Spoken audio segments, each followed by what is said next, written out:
दिल्लीमध्ये आपण बातमी 36 जिल्ह्यांची पाहणार आहोत। माफ करा 25 मिनिटं 50 बातम्या पाहणार आहोत। मात्र त्याआधी एक मोठी बातमी आहे। अजित पवार एनडीएच्या बैठकीला जाणार नाहीत आणि बारामतीच्या पराभवानं अजित पवार नाराज आहेत का असा प्रश्न पडतोय। बारामतीचा पराभव अजित पवारांच्या जिव्हारी लागलाय का असा देखील प्रश्न उपस्थित केला जातोय। एनडीएच्या बैठकीला अजित पवार जाणार नाहीत। यानंतर आता तर्कवितर्क लढवले जात आहेत। चर्चांना उधाण आलंय।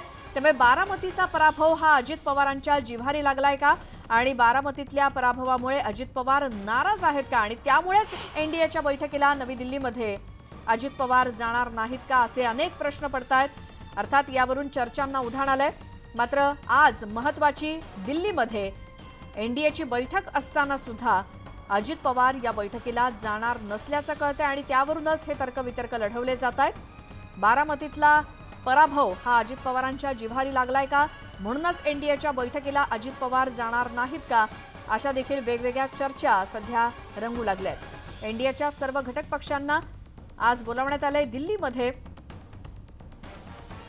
आणि महत्त्वाची बैठक एनडीएची आज दिल्लीमध्ये होणार आहे। पुढील सत्ता स्थापनेच्या हालचालींसंदर्भात महत्त्वाची चर्चा या बैठकीमध्ये केली जाणार आहे। मात्र या महत्त्वाच्या बैठकीला अजित पवार दिल्लीला जाणार नाहीत अशी माहिती मिळाल्यानंतर काय कारण असावं अजित पवार एनडीएच्या बैठकीला न जाण्यामागचं, या संदर्भात आता तर्कवितर्क लढवले जात आहेत।